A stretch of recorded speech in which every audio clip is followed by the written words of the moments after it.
यहाँ पर हम लोग प्रतिदिन एक साथ बैठते हैं क्रिया योग ध्यान करने के लिए।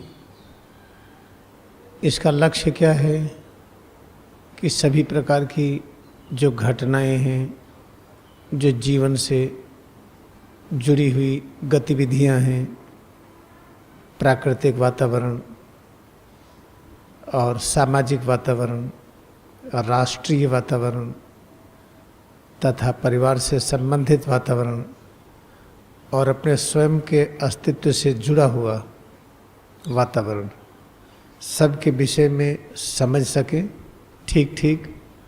और जब हमारी समझ ठीक होती है तो हम चिंता मुक्त होते हैं,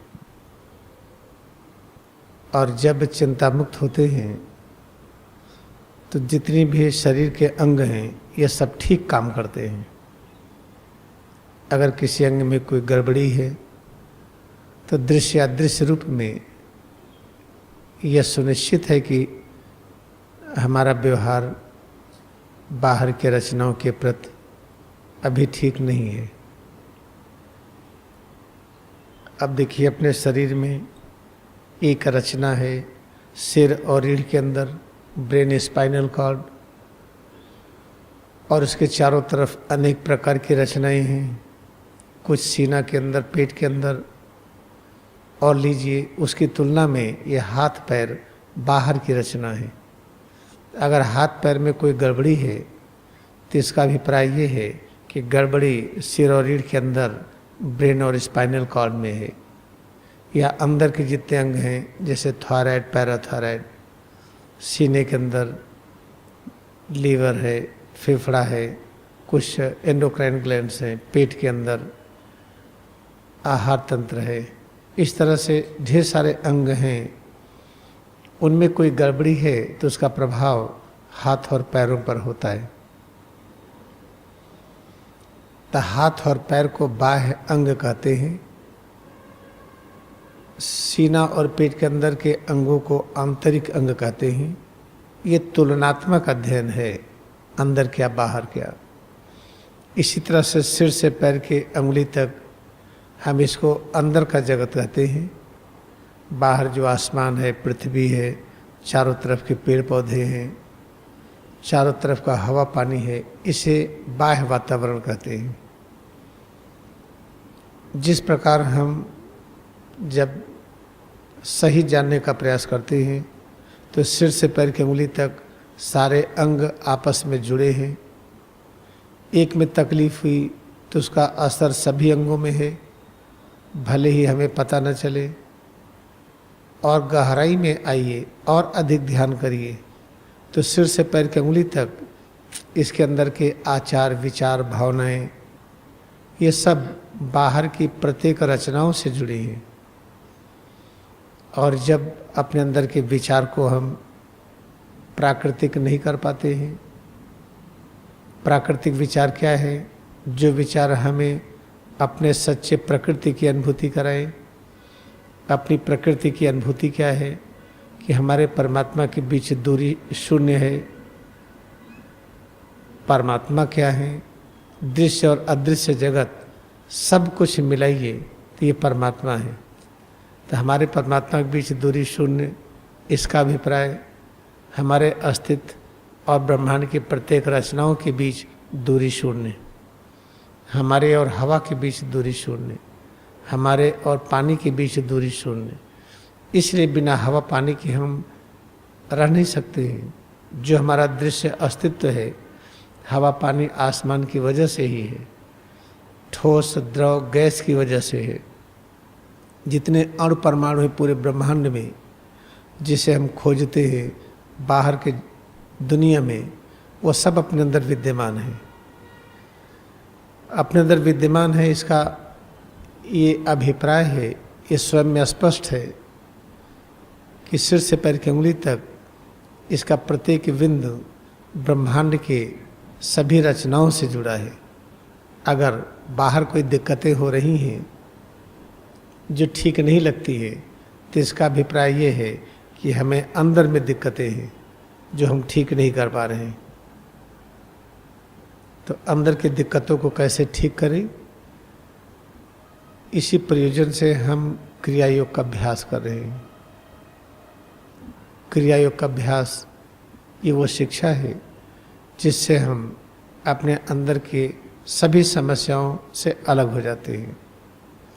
अपना ही स्वरूप अनेक रूपों में प्रकट हो रहा है, मन और बुद्धि के रूप में, और वही अपना स्वरूप शरीर के रूप में प्रकट हो रहा है। अब आप देखिए, शरीर से मन अलग नहीं है। कहीं पर भी आप पिन चुभाइए तो पाएंगे मन वहाँ पर है, और फिर बुद्धि भी वहाँ पर है। हम पिन न चुभाए, इसका विचार प्रकट होगा। तो अपने स्वरूप के प्रत्येक बिंदु पर मन, बुद्धि और ये सारे अंग सब आपस में जुड़े हैं, कोई अलग नहीं है। यही स्थिति है कि हम सब एक दूसरे से जुड़े हैं। जब इस लगाव का, इस एकता की अनुभूति नहीं होती है, तो इसकी अनुभूति कराने के लिए फिर बड़ी बड़ी घटनाएं घटित होती है। भूकंप आ गया, आंधी तूफान आ गई, बाढ़ आ गया, सुनामी आ गई, सूखा पड़ गया। ये सब जो बाह्य घटनाएं घटित होती हैं, ये इसी कारण घटित होती हैं कि सिर से पैर की उंगली तक अपना अस्तित्व सब से जुड़ा है, ये पता नहीं है। जब यह अनुभव होने लगेगा कि हम आपसे जुड़े हैं, तो आपका कोई भी दुख होगा तो हम बैठ नहीं पाएंगे। ठीक वैसे ही पैरों में कोई तकलीफ हुआ तो हाथ बैठता नहीं है, हाथ पैरों पर जाता है। ऐसे ही किसी व्यक्ति में कोई भी तकलीफ हुआ तो वह व्यक्ति स्थिर नहीं रहेगा। जहाँ पर तकलीफ है वो व्यक्ति वहाँ जाएगा।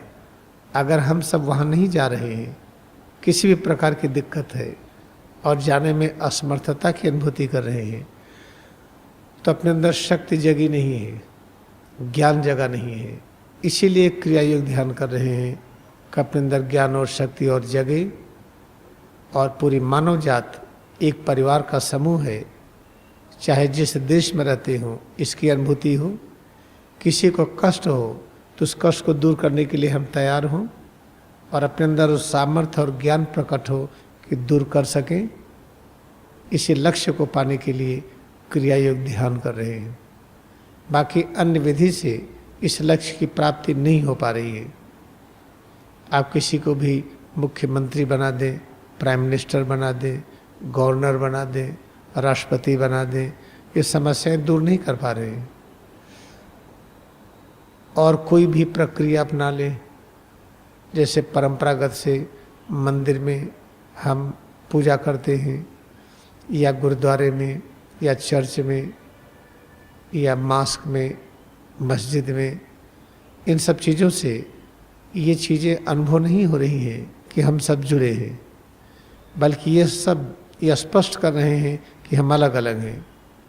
हम कई ग्रुप में बटे हैं, तो हिंदू हैं, तो मुस्लिम हैं, तो ईसाई हैं, ये बौद्ध हैं, ये जैन हैं। ये सब बंटवारे को प्रकट कर रहे हैं। जिस लक्ष्य से मंदिर, मस्जिद, गिरजाघर बनाए जाते हैं, वह लक्ष्य पूरा नहीं हो रहा है।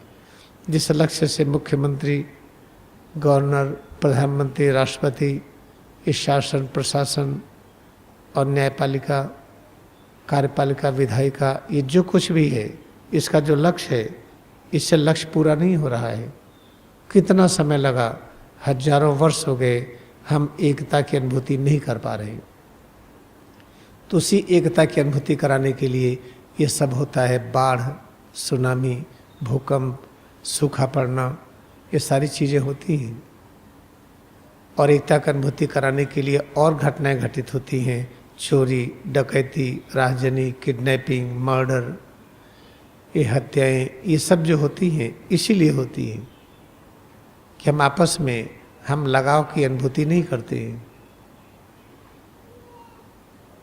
तो अच्छी तरह से समझें कि क्रिया योग का अभ्यास का एक ही लक्ष्य है कि हम इस सत्य की अनुभूति कर सकें कि हम सब एक दूसरे से जुड़े हैं।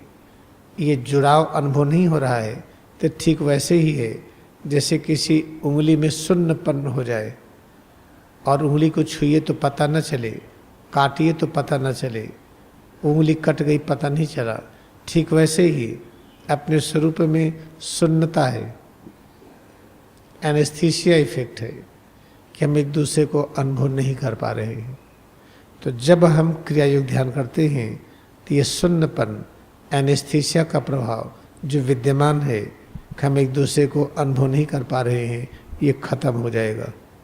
जैसे ये खत्म होगा पूरे समाज में इकॉनमी बढ़ जाएगी, सभी लोग संपन्न हो जाएंगे, गरीबी खत्म हो जाएगी, बीमारी खत्म हो जाएगी, इस हद तक खत्म होगी कि सुख और शांति आ जाएगी।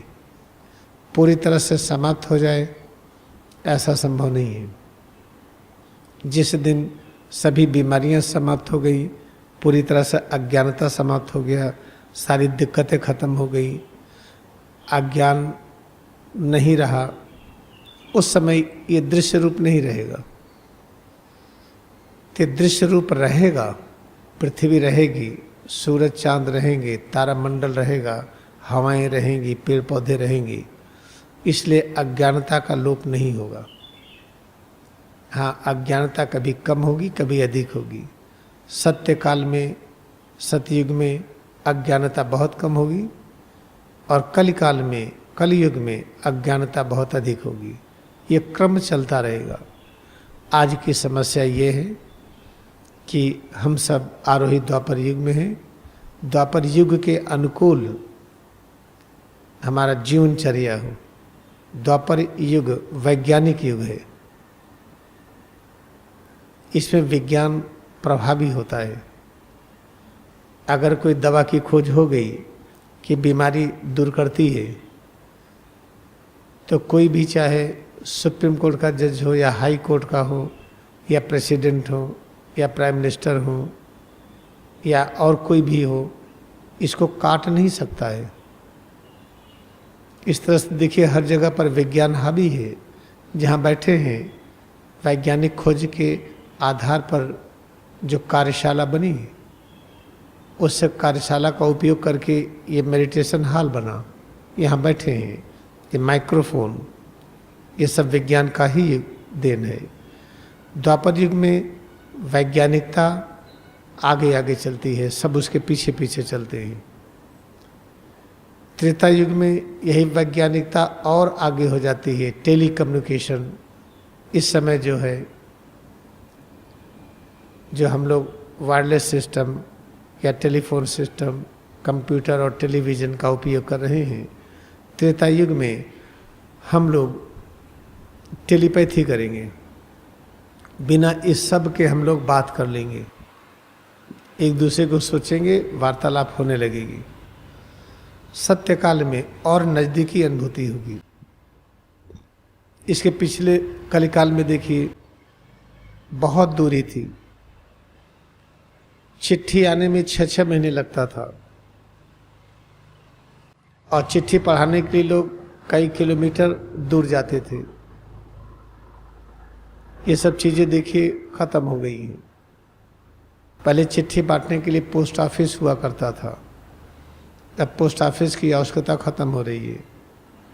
अब तो ईमेल है, टेक्स्ट मैसेज है, टेलीफोन है, सेल फोन है, इससे सारी बातें हो जाती हैं। जब तक चिट्ठी जाएगा पल भर में चिट्ठी पहुंचा दी जाती है। अब देखिए धीरे धीरे चीज़ें काफ़ी बदल रही हैं। बाहर की दुनिया में हम जुड़ रहे हैं तो अंदर की दुनिया में भी जुड़े। जो पहले जात परंपरा थी कम हुई है, पहले से और कम होती जा रही है। धीरे धीरे जो जन्मना जाति है इसका प्रभाव खत्म होता जा रहा है।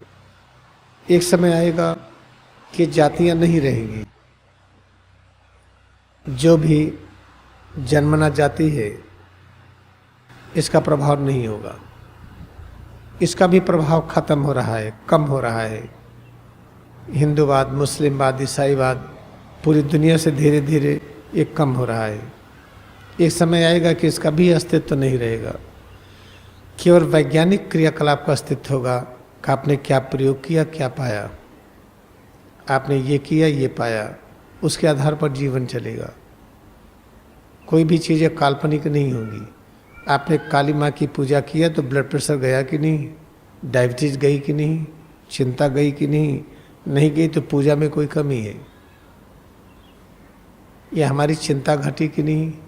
एक ये भी चिंता है कि कहीं हम मर न जाएं। तो जब हम पूजा करते हैं तो क्या ये पता चला कि हम मरेंगे नहीं, हम अमर हैं, दृश्य से अदृश्य होंगे, फिर अदृश्य से दृश्य होंगे।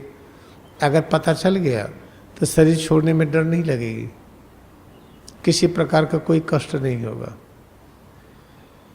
तो ये सब समझने के लिए क्रिया योग फैल रहा है और विदेशों में तो बहुत आसानी से, बहुत जल्दी फैला।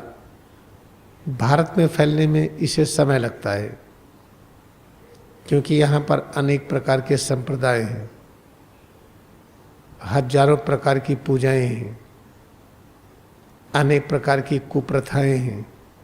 यहाँ पर इस तरह से है कि कोई भी चीज़ अच्छी फैलाने में बहुत मेहनत करनी पड़ती है।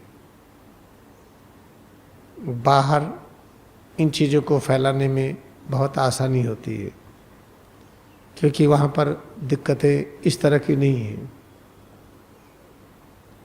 आइए अब हम लोग क्रिया योग का अभ्यास कैसे करें, 10 मिनट हम आपको कराते हैं।